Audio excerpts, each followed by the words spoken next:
Hey, Ryan Reynolds here for Mint Mobile. You know, one of the perks about having 4 kids that you know about is actually getting a direct line to the big man up north. And this year, he wants you to know the best gift that you can give someone is the gift of Mint Mobile's unlimited wireless for $15 a month. Now, you don't even need to wrap it. Give it a try at mintmobile.com/switch. Upfront payment of $45 for 3-month plan equivalent to $15 per month required. New customer offer for first 3 months only. Speed slow after 35 gigabytes if network's busy. Taxes and fees extra. See mintmobile.com.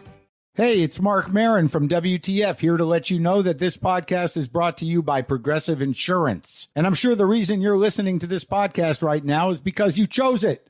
Well, choose Progressive's Name Your Price tool, and you could find insurance options that fit your budget, so you can pick the best one for your situation. Who doesn't like choice? Try it at Progressive.com. And now, some legal info. Progressive Casualty Insurance Company and Affiliates. Price and coverage match limited by state law. Not available in all states.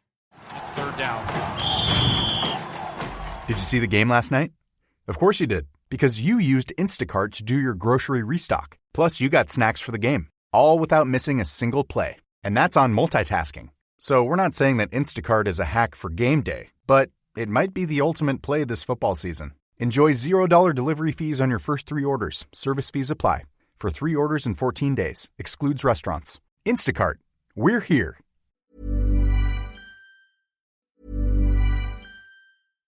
It's third down. Did you see the game last night?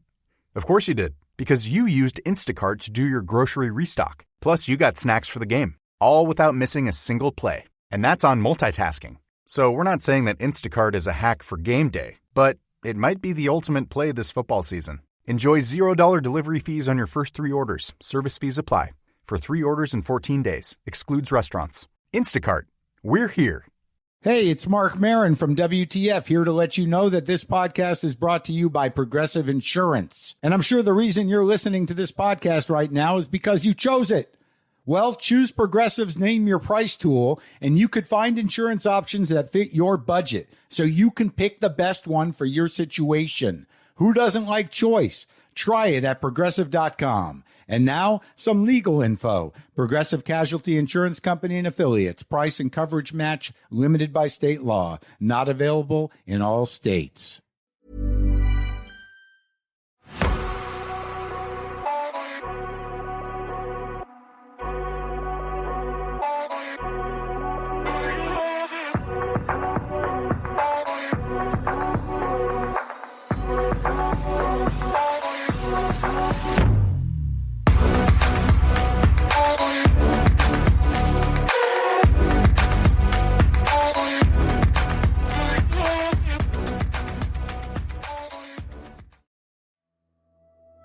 Hello, I'm Sarah, and welcome to the Whispering Woods After Dark. Now, this weekend, or Wednesday, Thursday, for patrons and Apple subscribers, we're doing something a little different. So we're going to take a look at some rituals, online rituals. Well, they're not done online, but that's where they come from. And they are really quite spooky, so bear with me. I'll get straight into the first one. Are you ready for the story? It's 3:10 a.m. The candle in your trembling hand is the only light in the house. Every other room lies in darkness. You inch down the hallway, heart pounding, wax dripping between your fingers. The air suddenly turns cold. Your breath catches as a draft sweeps past. Somewhere in the blackness behind you, a floorboard creaks. You stop, straining to listen. You hold your breath. A soft hiss, impossible to pinpoint. A voice murmuring just beyond the edge of your hearing. You spin around, lifting the feeble candle. The flame gutters, nearly extinguishing. You're sure you saw something. A tall, dark silhouette at the end of the corridor. But now there's only darkness. The candle's flame suddenly flares back to life. Empty hallway. Nothing visible. Yet you feel it there, lurking just out of sight. Watching, stalking. A shadow among shadows. You swallow hard and press on, silently praying to see 3:33 a.m. on your watch to end this ghastly game. But 3:33 is a lifetime away, and the darkness is closing in. The Midnight Game, also known as summoning the Midnight Man, is described as an old pagan ritual, once used to punish those who broke the laws of the pagan religions. According to the law, it was primarily a scare tactic, a way to instill obedience through sheer terror. The legend warns there is a very real chance of death for those who attempt it, and an even higher chance of permanent psychological trauma. In plain terms, you're inviting a sinister presence into your home, and you must survive the night while it plays with you. Needless to say, it is highly recommended that you do not play the Midnight Game. But if you're one of those thrill seekers who can't resist, here are the rules and instructions you'd have to follow. Exactly. To summon the Midnight Man. You must start the ritual precisely at midnight, on the dot. You'll need a few simple items, a candle, a piece of paper, something to write with, matches or a lighter, a container of salt, a wooden door, and at least a drop of your own blood. If multiple people are playing, each person needs their own candle, paper, and blood offering. All the lights in the house must be turned off before you begin. Every source of light, except your candle, should be doused. You should be in complete darkness. Take the paper and write your full name on it. First, middle, and last. Then prick your finger, usually with a needle or pin, to squeeze out a drop of blood. Drip your blood onto your name on the paper. Let it soak in. This, they say, is your invitation. Turn off every light in your home. Total darkness is required. Place your blood-marked name paper in front of a wooden door. The door will act as the entry point for the entity. Now light your candle. Set the candle on top of the paper or hold it just above, so its flame illuminates your name. Close your eyes for a moment and get ready. You must knock on the wooden door 22 times. Not 20, not 25. Exactly 22 knocks. The timing here is crucial. The final 20-second knock must strike at the stroke of midnight. If you start knocking at 11:59, you have to pace it so that the knock 22 lands exactly as the clock chimes 12 a.m. If you're off by a second, the ritual won't work, and consider yourself lucky.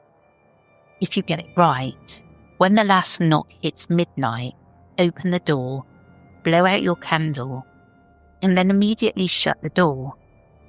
By doing this, you have just invited the Midnight Man inside. Yes, you open the door at midnight to let him in. Right after closing the door, relight your candle immediately. From this moment on, the Midnight Man is in your house. The game is essentially a deadly hide and seek.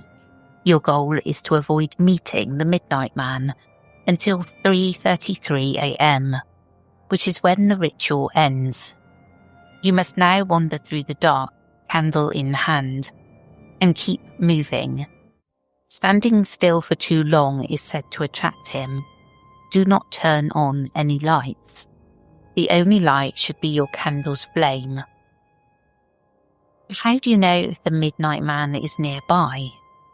According to countless reports and the ritual's lore, there are a few telltale signs. A sudden drop in temperature around you is one sign. You might also see a black humanoid figure lurking in the corner of your eye.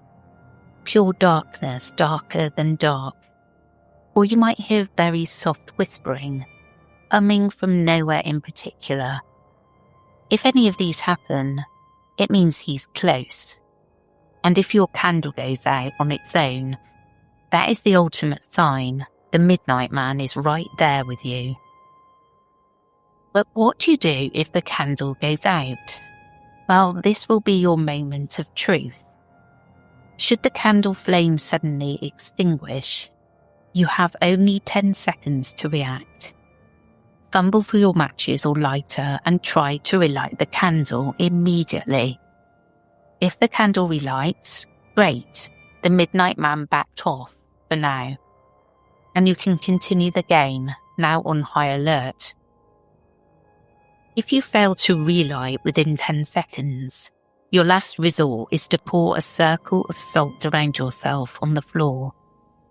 Sit or stand inside this salt circle and do not step out of it until 3:33 a.m. The law says the Midnight Man cannot cross a line of salt. The salt is your safety zone. A coward's way out, perhaps, but it beats the alternative. What happens if you don't relight the candle in time and you're too slow to make a salt circle? In other words, what if the Midnight Man catches you? The legends are grim. The Midnight Man will supposedly use hallucinations to confront you with your worst fears, your most deeply buried personal terrors made vividly real. You'll be frozen in place, utterly helpless, as this apparition of horror plays out. And while you're paralysed by fear, the Midnight Man will attack. The ritual text says he will rip out your organs one by one, and you'll feel everything, but be unable to react. It's a brutal, medieval-sounding fate. A slow, conscious disembowelment via nightmare. Whether anyone's lived to confirm that part, we don't know. And let's hope no one ever does. If you do manage to drop into a salt circle in time, the Midnight Man will lurk around you just beyond the salt's edge, waiting. But he can't touch you, as long as you stay within the ring until the end of the game. The game concludes at 3:33 a.m. But why 3:33? That gives the Midnight Man a full 3 hours and 33 minutes of playtime. If you last until that exact time, you've won. Supposedly the Midnight Man leaves at that moment, and your house will be safe again, for now. You can turn on lights and take a breath. But even if you win, the legend has a parting jab. Even when the game is over, he will always be watching you. Throughout the ritual, there are strict rules you must obey. Do not turn on any lights during the game. Do not use a flashlight. The only acceptable light is a candle's flame. Do not fall asleep at any point before 3:33 a.m. And definitely do not provoke or taunt the Midnight Man. Essentially, you have to respect the ritual. If you break any of these rules, all bets are off, and you're at the entity's mercy. The instructions hammer home that playing this game is a bad idea. Do so at your own risk, is the mantra repeated over and over. Around the mid-2010s, the Midnight Man ritual became part of the viral 3 a.m. challenge trend on YouTube. Dozens of YouTubers filmed themselves attempting the midnight game, turning off their lights at midnight and wandering around with candles and night vision cameras for our entertainment. One reason the Midnight Man ritual has stuck around is that, real or not, it creates a genuinely scary atmosphere for the participant.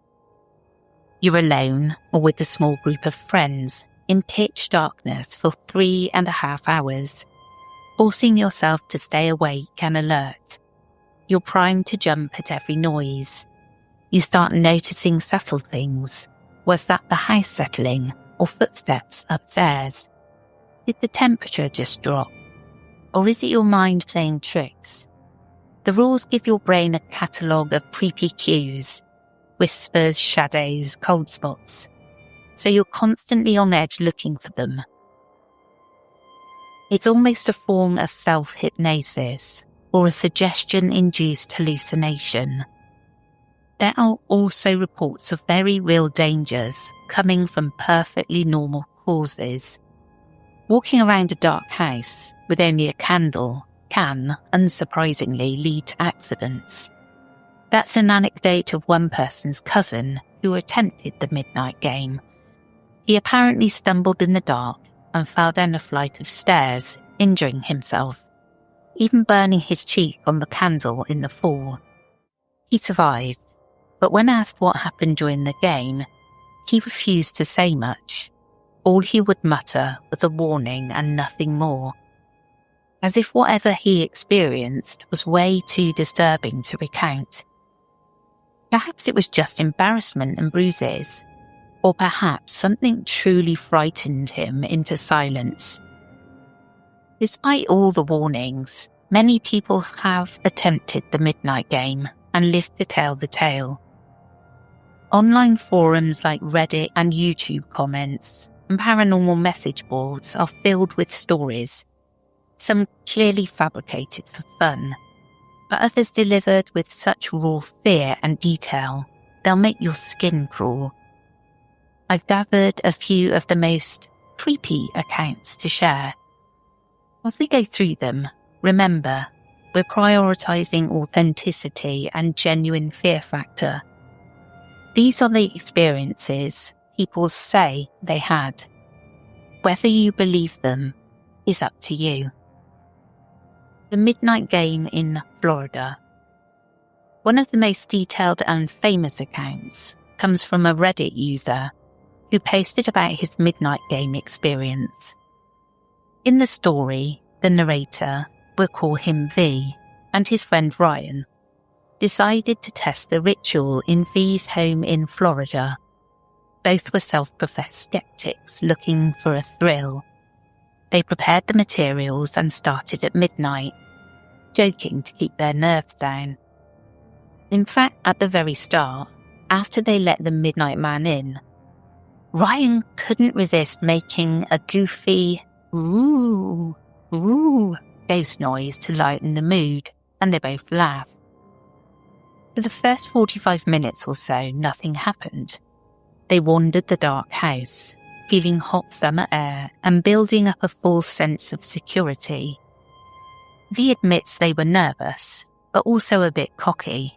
They even raided the kitchen for a midnight snack, chuckling in the darkness about how the so-called nightman was taking his sweet time to show.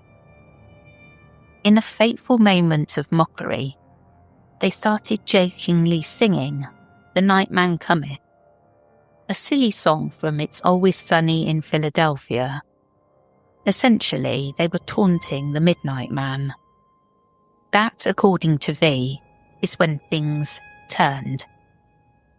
Just before 1 a.m, V was checking his watch by candlelight when his candle suddenly went out on its own.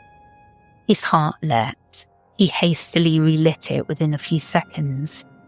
Disaster averted, or so he thought.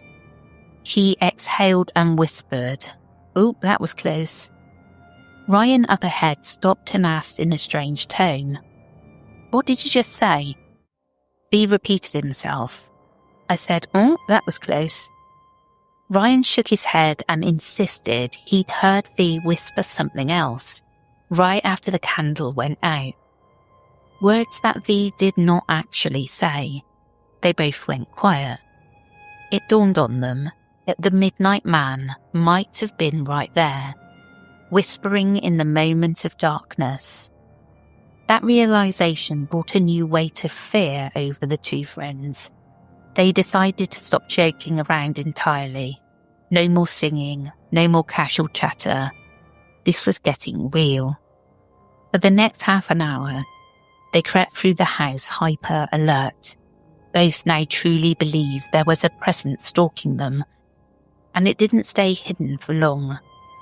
At about 1:25 a.m, as they passed the small bathroom in the hallway, V saw something that made his blood run cold.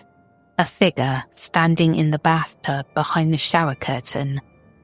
Just a dark shape, motionless.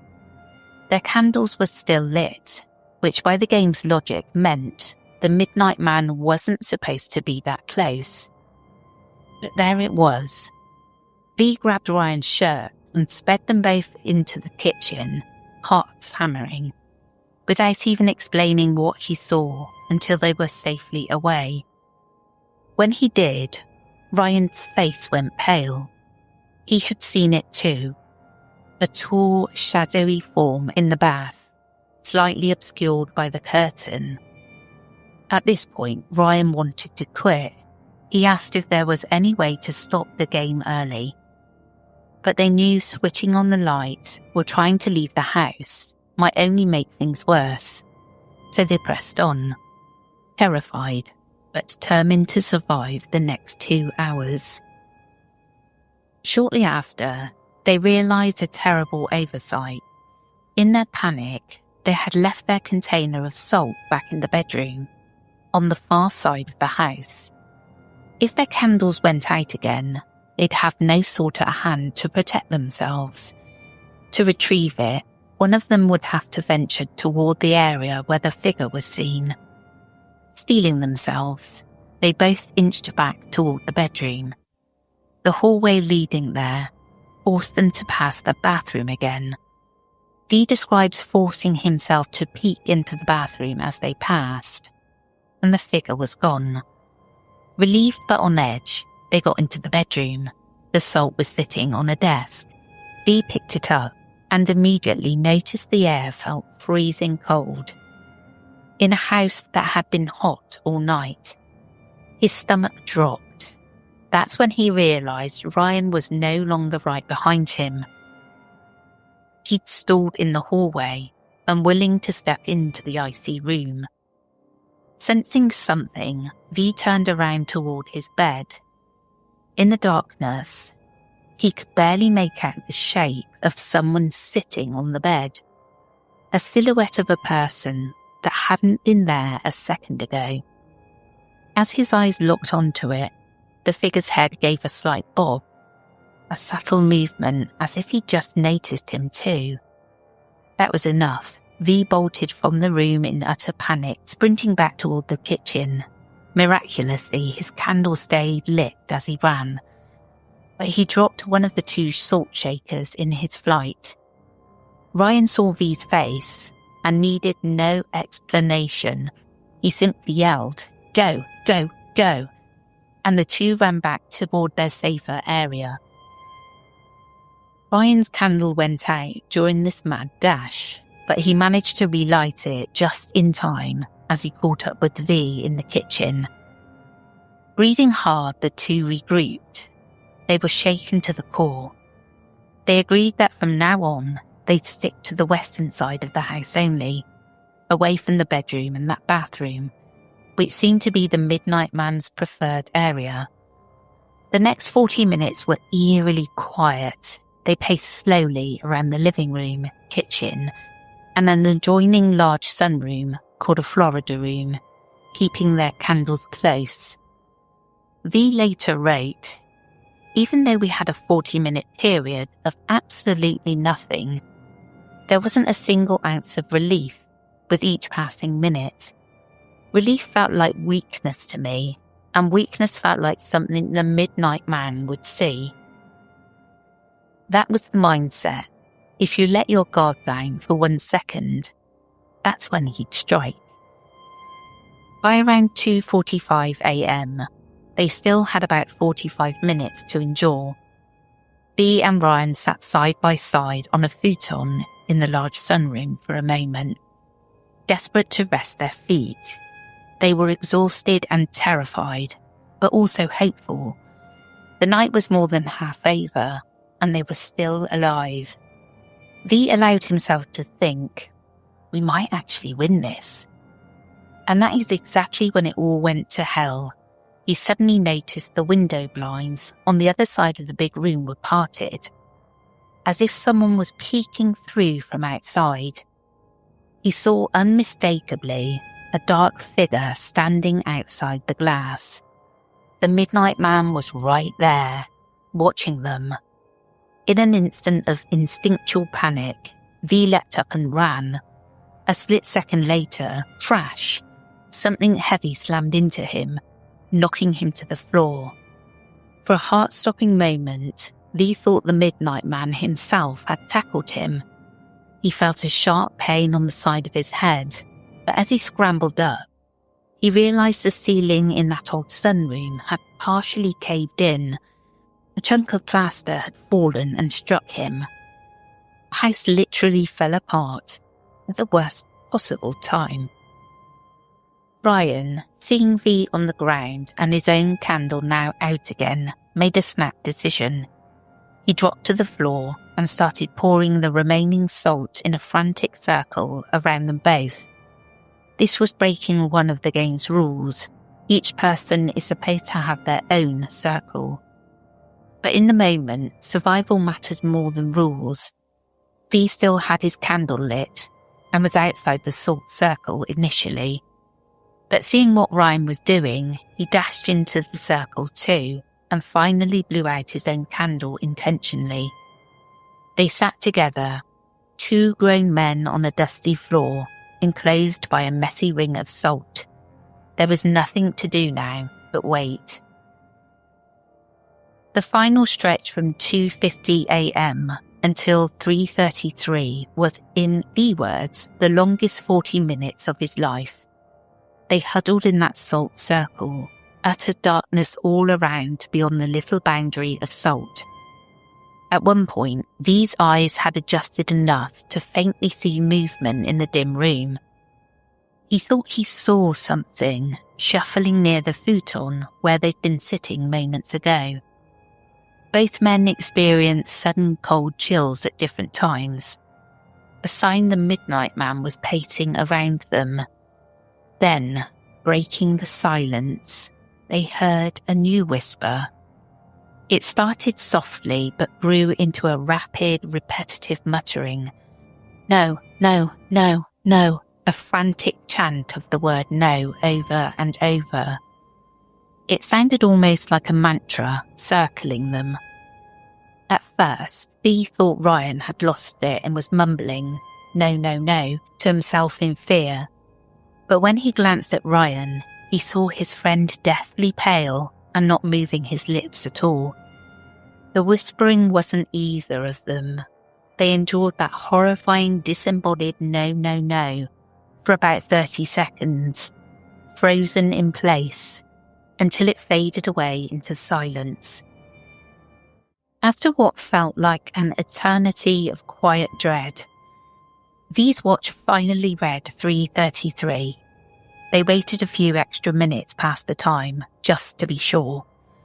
By 3:40 a.m, they stood up, stiff, shaking, but alive, and dared to flip on a light switch. The lights came on. The game was over. The Midnight Man was gone. V and Ryan were safe, but safe is relative.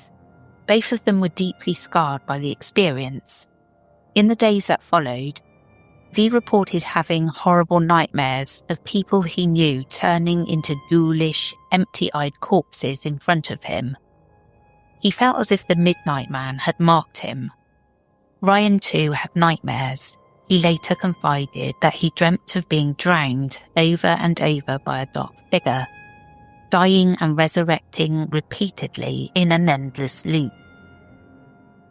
It's worth noting that particular nightmare of Ryan's eerily mirrors the supposed punishment for breaking the rules in the Midnight Game horror film. In the movie, if you fail the ritual, the Midnight Man makes you drown again and again. This Reddit account is quite hair-raising, but because of how plausible the fear feels, 2 skeptics turned into believers over the course of one night. The story has become a classic. A lot of readers commented that they felt like they were there. Now, not every midnight game story is as dramatic as V and Ryan's. Some are, frankly, anticlimactic or even darkly funny in hindsight. There's a short anecdote shared by a user about a friend of theirs. Let's call her Megan. Megan tried the midnight game alone in her house, while her family was home but asleep. She followed the instructions, summoned the midnight man at the front door, and set off with her candle. Almost immediately, her candle blew out. It might have been a draft, or maybe it truly indicated the midnight man was right beside her. Either way, Megan didn't bother trying to relight it. Perhaps out of an abundance of caution or sheer panic, she just plopped down in the kitchen and poured a salt circle around herself. There she was, sitting on the kitchen floor in the dark inside her little circle of salt, effectively tapping out of the game at 12:05 a.m. And here's the thing, with nothing else to do and adrenaline fading, Megan fell asleep inside the salt circle. She literally dozed off on the floor while the midnight man supposedly wandered her house. The next thing she knew, she was waking up to daylight, well past 3:30 a.m, completely unharmed. When she told her friend about this, they had a laugh mixed with confusion. Had she been lucky, or had she unwittingly angered the midnight man by breaking one of the cardinal rules? Do not go to sleep during the midnight game is explicitly stated in the guidelines. We don't know. Nothing visibly bad happened to her. Maybe the midnight man took pity on an unintended nap. Or maybe the entity simply left her alone, seeing she wouldn't be much fun. This account, though light-hearted, underscores how unpredictable and anecdotal most of these stories are. One person is nearly scared to death for 3 hours. Another person falls asleep on the kitchen floor, and nothing whatsoever occurs. Now, as mentioned earlier, many people have filmed their midnight game attempts. While a lot of those videos are clearly produced for entertainment, with clickbait titles like "Gone Wrong, Terrifying Midnight Man Caught on Camera," a few stand out for their creators' genuine reactions. In one such video, posted by a small paranormal YouTube channel, 2 friends tried the ritual and actually managed to record some eerie happenings. For the first hour, their camera captured nothing but them whispering and creeping around jumpily. But around 1 a.m, the camera's audio picked up a faint whisper that neither of them seemed to react to. They likely didn't hear it at the time. Viewers later commented that they heard a breathy voice say, "Come here," or "Help." It was hard to tell. Later in the video, one of the guys explains that the door to an empty room just closed by itself off camera. They run to investigate, clearly freaked out. The footage doesn't clearly show the door moving, but it does show their honest confusion and fear. In the end, they both jump when a loud thud echoes from somewhere upstairs, at which point they declare they're ending the game and turn on the lights at about 3 a.m, technically losing. Another popular YouTube duo, known for exploring haunted places, also gave the midnight game a shot on camera. They later described it as one of the most nerve-wracking experiences they'd ever filmed. They didn't encounter ghosts per se, but they mentioned the psychological pressure of the ritual was extreme. The act of inviting something in and then wandering in darkness, waiting for it to show itself, messes with your mind. At one point, one of them thought he saw a figure and got so spooked he ran straight into a wall, giving himself a bruise. Whether or not anything supernatural was there, the fear was very real for them. Finally, it's worth mentioning a more extreme tale that's been passed around online, often as a kind of campfire story, which shows what the worst-case scenario of the midnight game might look like. The story is likely fictional or exaggerated, but it has been shared enough to become part of Midnight Man lore. The story goes that a group of 4 teenagers decided to film their midnight game experience as a series of videotapes. This is sometimes called the Midnight Man Challenge story. Initially, like many, they experienced minor phenomena: candles going out, cold spots, a fleeting glimpse of a silhouette here or there. One by one, they end up breaking the rules. One boy's candle keeps going out and he sits in a circle and quits. Another girl inadvertently taunts the Midnight Man by making fun of the others. One guy leaves the safe circle to use the bathroom. Another even falls asleep out of exhaustion. These are all big no-nos. The climax of the tale has the last remaining girl, who followed all the rules, reach 3:33 a.m, thinking she's survived. She flips on the lights, only to discover her 3 friends lying dead, their bodies gruesomely torn apart. The entity had apparently punished the whole group for the transgressions of a few. The final videotape supposedly ends with the girl dropping the camera and screaming as a shadowy figure advances towards her. Now, let me be clear, there's no verification that this actually happened. This reads like a scripted story, and indeed mirrors the plot of the 2013 Midnight Game film in some ways. But the reason I bring it up is because tales like this circulate as warnings. They're the modern equivalent of saying, if you're not careful, the bogeyman will get you. It amplifies the fear surrounding the ritual and perhaps discourages some from trying it at all. So the legend continues to feed itself. A spooky game that could actually kill you or drive you insane, or at the very least scare you more than anything else in your life. A PSA from Instacart. It's Sunday, 5 p.m. You had a non-stop weekend. You're running on empty, and so is your fridge. You're in the trenches of the Sunday scaries. You don't have it in you to go to the store, but this is your reminder. You don't have to. You can get everything you need delivered through Instacart so that you can get what you really need. More time to do whatever you want. Instacart. For one less Sunday scary, we're here. Hey, it's Mark Marin from WTF here to let you know that this podcast is brought to you by Progressive Insurance. And I'm sure the reason you're listening to this podcast right now is because you chose it. Well, choose Progressive's Name Your Price tool, and you could find insurance options that fit your budget, so you can pick the best one for your situation. Who doesn't like choice? Try it at Progressive.com. And now, some legal info. Progressive Casualty Insurance Company and Affiliates. Price and coverage match limited by state law. Not available in all states.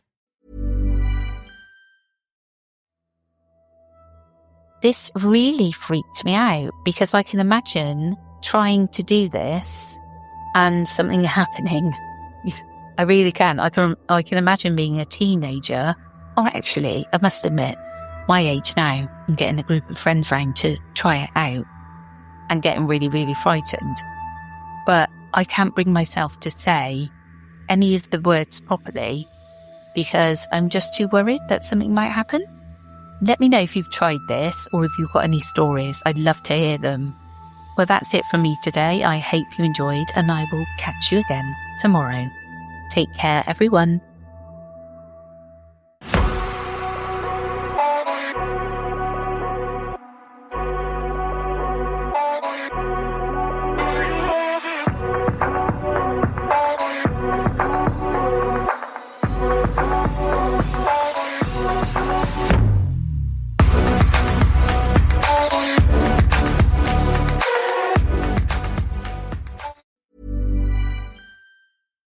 Hey, it's Mark Marin from WTF here to let you know that this podcast is brought to you by Progressive Insurance. And I'm sure the reason you're listening to this podcast right now is because you chose it. Well, choose Progressive's Name Your Price tool, and you could find insurance options that fit your budget, so you can pick the best one for your situation. Who doesn't like choice? Try it at Progressive.com. And now, some legal info. Progressive Casualty Insurance Company and Affiliates. Price and coverage match limited by state law. Not available in all states. Despite wintry conditions and heavy traffic, the holidays have to go on. That's why Mercedes-Benz SUVs come equipped with the latest safety technology to keep your festive plans on track. Discover the incredible offers for yourself at the Mercedes-Benz Holiday Love Celebration. Stuck in a dinner rut? Let Cook Unity handle dinner with chef-crafted meals delivered right to your door. Cook Unity makes it easy with new menu drops, weekly recommendations, and a growing community of award-winning chefs. Plus over 400 flavorful meals for every palate. Shake up your meal routine. Go to cookunity.com/mealtime50 or enter code mealtime50 before checkout for 50% off your first week. That's cookunity.com/mealtime50. The stories told on the Whispering Woods are inspired by historical records, witness reports, and local folklore. While every effort is made to research and represent events accurately, some details, names, and locations may differ from official accounts or have been changed out of respect for those involved. These episodes are created for storytelling and entertainment purposes and should not be considered definitive fact or investigative journalism.